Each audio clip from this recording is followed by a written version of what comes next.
నమస్కారం. మన వంటగదిలో ఉండే కొన్ని సామాన్యమైన వస్తువులే కొన్ని శతాబ్దాలుగా మన ఆరోగ్యానికి పెద్ద రహస్యాలుగా పనిచేస్తున్నాయంటే నమ్ముతారా? అవునండి. ఈరోజు మనం అలాంటి కొన్ని పురాతన వంటగది రహస్యాల గురించే తెలుసుకోబోతున్నాం. అంటే మన కిచెన్ క్యాబినెట్ ఒక రకంగా మెడిసిన్ క్యాబినెట్ లాగా కూడా పనిచేయగలదా? ఇదే మన ముందున్న ప్రశ్న. మనం రోజూ వాడే ఆహార పదార్థాల్లో ఎంత శక్తి దాగి ఉందో తెలిస్తే నిజంగా ఆశ్చర్యపోతాం. సో ఈ విశ్లేషణలో మనం ప్రధానంగా 3 పదార్థాలపై దృష్టి పెడదాం. అవేంటంటే తేనె, ఇసబ్గోల్ ఇంకా బెల్లం. ఇవన్నీ మనకు బాగా తెలిసినవే కదా. కాని వీటి వెనుక ఉన్న సైన్సేంటో, వాటి అసలు కథేంటో ఇప్పుడు చూద్దాం. సరే, అయితే ముందుగా తేనెతో మొదలు పెడదాం. దీనిని బంగారు అమృతం అని ఎందుకంటారో, దీని ప్రయోజనాలు అలాగే నష్టాలు రెండింటినీ చూద్దాం. ఆహా, చూసారా? స్వచ్ఛమైన తేనె. దీని రుచి ఎంత అద్భుతంగా ఉంటుందో మనందరికీ తెలుసు. కానీ ఆ రుచి వెనుక మన ఆరోగ్యానికి మేలు చేసే ఎన్నో గుణాలు కూడా దాగి ఉన్నాయి. అసలు తేనె వల్ల లాభాలేంటో చూస్తే ఇందులో ఫ్లేవనాయిడ్లు, యాంటీఆక్సిడెంట్లు చాలా ఎక్కువగా ఉంటాయి. ఇవి గుండె జబ్బులు, క్యాన్సర్ లాంటి పెద్ద పెద్ద రోగాలు రాకుండా కాపాడటంలో సాయపడతాయట. ఇక దగ్గు, గొంతు నొప్పి వస్తే తేనె తాగమని మన పెద్దవాళ్లు చెబుతుంటారు కదా, అది చాలా ఫేమస్ రెమెడీ. అంతేకాదండోయ్, ఆయుర్వేదంలో అయితే కొన్ని వేల సంవత్సరాలుగా దీన్ని వాడుతున్నారు. ఇది వింటే మాత్రం చాలా ఆశ్చర్యంగా అనిపిస్తుంది కదా. సాధారణంగా టీపీ అంటే బ్లడ్ షుగర్ లెవెల్స్ పెరిగిపోతాయనుకుంటాం. కాని ఈ మూలం ఏం చెబుతోందంటే, తేనెలో ఉండే ఫ్రక్టోజ్, గ్లూకోజ్ యొక్క ఆ స్పెషల్ కాంబినేషన్ మన శరీరంలో బ్లడ్ షుగర్ లెవెల్స్ని కంట్రోల్ చేయడంలో హెల్ప్ చేస్తుందట. ఇంట్రెస్టింగ్ కదా. అయితే ప్రతి నాణానికి 2 వైపులు ఉన్నట్టే తేనె వల్ల ఇన్ని ప్రయోజనాలు ఉన్నా కొన్ని జాగ్రత్తలు కూడా తప్పనిసరి. మరి అవేంటో ఇప్పుడు చూద్దాం.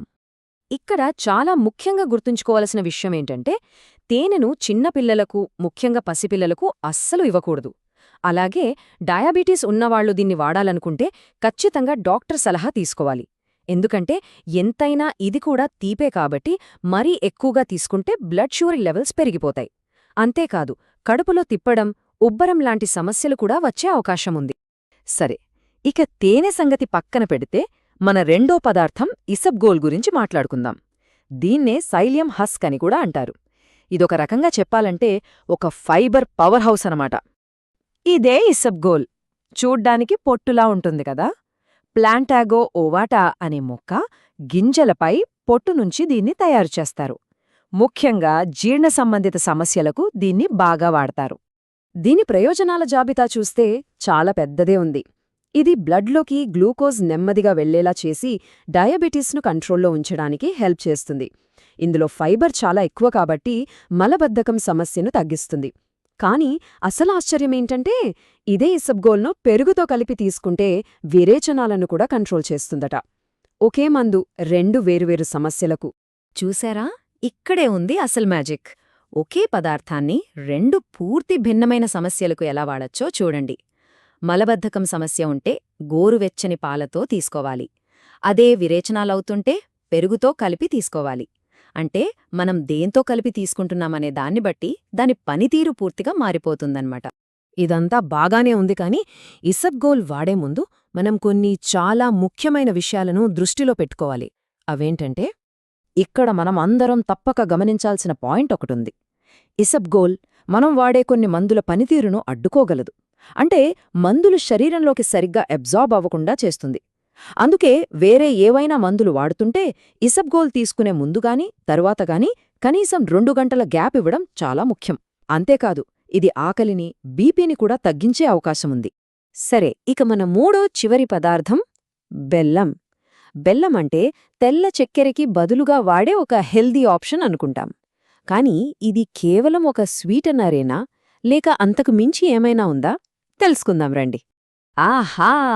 బెల్లం, చెరకు రసం నుంచి తయారయ్యే ఈ సహజమైన తీపి మనందరికీ ఎంతో ఇష్టమైన, మన సంప్రదాయంలో భాగమైన ఒక పదార్థం.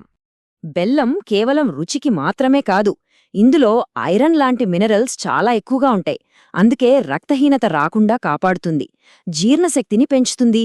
ఇంకా చెప్పాలంటే మన శరీరానికి వెంటనే శక్తినిస్తుంది, ఇమ్యూనిటీని కూడా బూస్ట్ చేస్తుందట.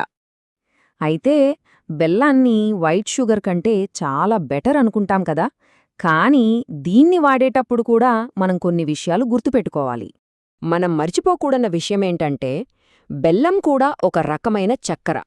పేరు వేరు, రూపం వేరు అంతే. కాబట్టి డయాబెటీస్ ఉన్నవాళ్లు దీనికి ఎంత దూరంగా ఉంటే అంత మంచిది. అంతేకాదు, దీన్ని రోజూ ఎక్కువగా వాడితే బరువు పెరిగే ప్రమాదం కూడా ఉంది. సరే, ఇప్పటిదాకా మనం చూసిన ఈ 3 వంటగది పదార్థాల గురించి ముఖ్యమైన విషయాలన్నిటినీ ఒక్కసారి క్లుప్తంగా గుర్తుచేసుకుందాం. చూడండి, ఈ టేబుల్ మనకు మొత్తం కథను ఒక్కచోట చూపిస్తుంది. తేనె శక్తినిస్తుంది, యాంటీఆక్సిడెంట్లుంటాయి, కానీ చక్కెరెక్కువ, పసిపిల్లలకు ఇవ్వకూడదు. ఇసబ్గోల్ జీర్ణ వ్యవస్థకు చాలా మంచిది, కానీ మందులతో జాగ్రత్తగా ఉండాలి. ఇక బెల్లం మినరల్స్ ఉంటాయి, కానీ ఇది కూడా షుగరే. సో డయాబెటీస్ ఉన్నవాళ్లకు అస్సలు మంచిది కాదు. అంటే ఈ పదార్థాలన్నింటిలోనూ మంచి ఉంది, కానీ వాటిని తెలివిగా మితంగా వాడటంలోనే అస్సలు రహస్యముంది. కాబట్టి చివరిగా మనం ఆలోచించాల్సిన ప్రశ్న ఒక్కటే: మన పెద్దలు చెప్పిన ఈ ప్రాచీన జ్ఞానాన్ని మన ఆధునిక జీవితంలోకి ఎలా తీసుకురావాలి? ఈ సంప్రదాయ చిట్కాలని ఆధునిక వైద్య సలహాతో కలిపి ఎలా వాడుకోవాలి? ఎందుకంటే గుర్తుంచుకోండి, సహజమైనది అంటే ఎప్పుడూ సురక్షితమైనది అని కాదు. కాని సరైన అవగాహనతో ఇదే జ్ఞానం మన ఆరోగ్యానికి ఒక గొప్ప వరంగా మారగలదు.